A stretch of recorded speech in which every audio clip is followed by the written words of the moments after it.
নমস্কার বন্ধুরা, welcome to এসটিউনিক sports. তো ঘরে ফিরতে কারই না ভালো লাগে, সকলেই কিন্তু চায় যে ঘরে ফিরতে দিনের শেষে। তো আমারও ঘরে ফিরতে বেশ কিছুটা দেরি হলো, কিন্তু বাকি প্লেয়ারদেরও বেশ কিছুটা দেরি হলো ঘরে ফিরতে, কারণ ট্রান্সফার মার্কেট অফ হয়ে গেছে। এখন কিন্তু ঘরে ফিরতে গেলেও বেশ কিছু কাঠখড় পোড়াতে হবে, তো সেই দিকেই কিন্তু আমাদের এবার নজর থাকবে। বেশ কিছু ইন্টারেস্টিং ট্রান্সফার নিউজ নিয়ে কিন্তু আমরা কথা বলবো এই ভিডিওতে। ইস্ট বেঙ্গলকে নিয়ে বেশ কিছু বড় আপডেট শেয়ার করা রয়েছে, সেগুলোও কিন্তু আমরা শেয়ার করে নেব এই ভিডিওতে। তাই ভিডিওটা শুরু থেকে শেষ পর্যন্ত দেখো, আর ভিডিও ভালো লাগলে সকলে একটু লাইক শেয়ার করে দিও। আর যারা চ্যানেলে প্রথমবারের জন্য এসেছো, মনে করে চ্যানেলটাকে সাবস্ক্রাইব করে তার পাশের বেল আইকনটাকে অন করে রেখো, তাহলে তোমাদের প্রিয় দলের খেলার সমস্ত আপডেট তোমরা এখানে পেয়ে যাবে। তো চলো আর দেরি না করে ভিডিও শুরু করা যাক। তো সকাল থেকে কোনো রকম আপডেট শেয়ার করতে পারিনি, একটু ব্যস্তর মধ্যে রয়েছি। কয়েকদিন হয়তো তোমরা খুব বেশি আমাদের চ্যানেলে ভিডিও পাবে না, প্রচুর মেসেজ ফেসবুক পেজে এসেছে। তো আমি সুস্থ রয়েছি, কোনো রকম অসুবিধা নেই। আপডেট কিছু এলে ফেসবুক পেজে সেগুলো অবশ্যই শেয়ার করে দেবো। তো ফেসবুক পেজে কিন্তু জয়েন হতে কেউ ভুলো না, সবসময় হয়তো ভিডিও নাও আসতে পারে। তো যাই হোক, আমরা যদি মেন টপিক নিয়ে আলোচনা করি, তো বেশ কিছু ইন্টারেস্টিং আপডেট রয়েছে। তো একটা একটা করে আপডেটে আসি। তো প্রথমেই কথা বলবো দুজন ভারতীয় প্লেয়ারকে নিয়ে। একজন হচ্ছে 26 বছর বয়সী ভারতীয় গোলকিপার আর্শদীপ সিং। এফসি গোয়ার সঙ্গে 2026 সাল পর্যন্ত কন্ট্রাক্টেড ছিল। লাস্ট সিজনেও কিন্তু গোয়ার জার্সি গায়ে বেশিরভাগ ম্যাচেই সে পারফরমেন্স করেছে, এবং প্লেয়ারটা যথেষ্ট ভালো প্লেয়ার। গত সিজনটা তার জন্য অ্যাভারেজ গেছে, পরবর্তী সময় ইনজুরিও হয়, এবং শেষের দিকটা খুব ভালো না গেলেও প্রথম দিকটা কিন্তু গোয়ার হয়ে খুব ভালো গিয়েছিল। তো কন্ট্রাক্ট থাকলেও কিন্তু কন্ট্রাক্ট টার্মিনেট সে করে এবার জয়েন করতে চলেছে আইএসএলেরই আর একটা ক্লাব হায়দ্রাবাদ এফসিতে। সমস্ত পেপার ওয়ার্ক কমপ্লিট হয়ে গেছে, সে কিন্তু এবার হায়দ্রাবাদে ফিরতে চলেছে। এবং ইন্টারেস্টিং একটা ট্রান্সফার হলো, 26 সাল পর্যন্ত, মানে এখনও 2 সিজন কন্ট্রাক্ট থাকলেও কন্ট্রাক্ট টার্মিনেট করে সে বেরিয়ে যাচ্ছে।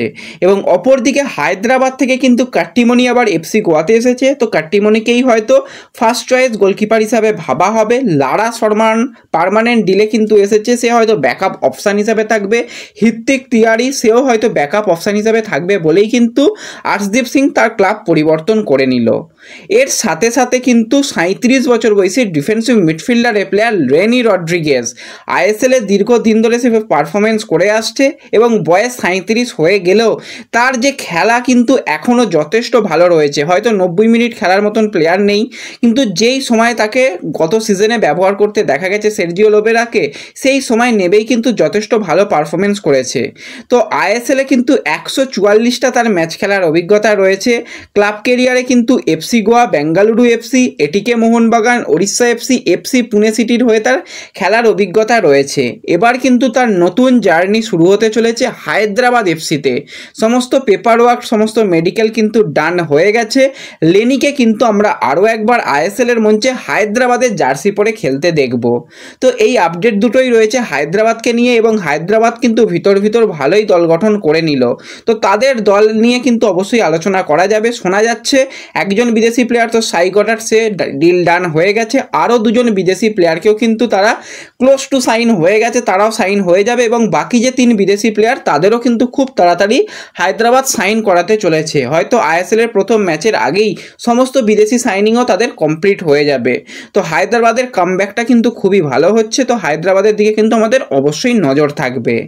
তো এর সাথে সাথে এবার যদি আমরা চলে আসি বাকি ইস্টবেঙ্গল আপডেটের দিকে, তো তোমাদের বেশ কিছুদিন আগেই একটা ভিডিওতে জানিয়েছিলাম, তো ইস্টবেঙ্গল কিন্তু বেশ কিছু প্লেয়ারের সঙ্গে কন্ট্রাক্ট টার্মিনেট বা লোন ডিল করতে পারে। সেই লিস্টে প্রথমের দিকেই ছিল কিন্তু ইস্টবেঙ্গলের গোলকিপার কমলজিৎ সিং। কমলজিৎ সিং 2025 সাল পর্যন্ত, মানে আরও একটা সিজন কন্ট্রাক্ট রয়েছে। তার কিন্তু যে অ্যামাউন্টটা ইস্টবেঙ্গল থেকে পায়, হাই স্যালারি, তো তাকে অন্য কোনো ক্লাবের লোন ডিলে পাঠাতে গেলেও তারা সেই ডিলে রাজি হয়নি বলে শেষ পর্যন্ত ট্রান্সফার মার্কেট ওপেন থাকাকালীন কোনো রকমভাবে তাকে অন্য ক্লাবে পাঠানো যায়নি। এবং তোমাদের 31 তারিখেই বলে দিয়েছিলাম, তাকে যেহেতু ছাড়া যাচ্ছে না, তার কিন্তু কন্ট্রাক্ট টার্মিনেট শুধুমাত্র সময়ের অপেক্ষা। তো শেষ পর্যন্ত আজকে অফিসিয়ালিভাবে কমলজিতের সঙ্গে কন্ট্রাক্ট টার্মিনেট করে নেওয়া হলো। এবং কমলজিৎ কোথায় যাচ্ছে জানো ভাই? কমলজিৎ কিন্তু যেতে চলেছে ইস্ট বেঙ্গলেরই, একদম বলতে গেলে এখন কাঁটায় কাঁটায় টক্কর হয়, শত্রুতা চলে যেই ক্লাবের সঙ্গে, ওড়িশা এফসিতে। তো ওড়িশা এফসিতে এর আগে আগেও তার খেলার অভিজ্ঞতা রয়েছে, 15টা ম্যাচ খেলেছে, সেখানে একটা ক্লিন শিট রয়েছে। হায়দ্রাবাদ এফসির হয়ে 12 ম্যাচ খেলার অভিজ্ঞতা, এফসি পুনের হয়ে 19 ম্যাচ খেলার অভিজ্ঞতা, আর ইস্টবেঙ্গলের হয়ে যা খেলেছে ভাই কমলজিৎ, মানে ধন্যবাদ যে তুমি ক্লাব পরিবর্তন করছো, খুবই খুশি হলাম। লাস্ট সিজনে একটা ম্যাচে নেমেই কিন্তু একদম ধেরিয়ে দিয়েছিল, তার আগের সিজনটা ভুলে যাওয়া ভালো, যত তাড়াতাড়ি ভুলে যাওয়া যাবে ততই ভালো। তো কমলজিতের চ্যাপ্টার কিন্তু এখানেই ক্লোজ হলো, কন্ট্রাক্ট টার্মিনেট করে ফ্রি প্লেয়ার হিসাবে কিন্তু ওড়িশা এফসিতে জয়েন করতে চলেছে। আর ওড়িশা এফসির রোহন শর্মা দেখি কমলজিৎকে কীভাবে ওয়েলকাম জানায়, এবং বেশ কিছু ওড়িশার ফ্যান পেজ থেকে দেখলাম তারা রীতিমতন হতাশ হয়ে গেছে এই সিদ্ধান্তটাকে দেখে, যে কমলজিৎকে নেওয়ার মানে কি সত্যি জানি না, তার থেকে অন্য কোনো ইয়াং প্লেয়ারকে নিলে অনেক ভালো হতো। তো যাই হোক, এবার সের্জিও লোবেরার আন্ডারে কিন্তু কমলজিৎ খেলতে চলেছে। এবার এটাও হতে পারে সে কিন্তু ওড়িশাতে গিয়ে ভালো পারফরমেন্স করতেও পারে, সেই দিকেও কিন্তু আমাদের অবশ্যই নজর থাকবে। তো তার সাথে সাথে যদি আমরা কথা বলি ইস্টবেঙ্গলের নয়নের মণি জর্ডান এলসেকে নিয়ে, তো জর্ডান এলসেকে নিয়েও কিন্তু একটা ভালো সুখবর রয়েছে। বেশ কিছুদিন আগেই জানিয়েছিলাম জর্ডান এলসে কিন্তু খুব তাড়াতাড়ি সুস্থ হতে চলেছে এবং সে কিন্তু আবারও কামব্যাক করতে চলেছে।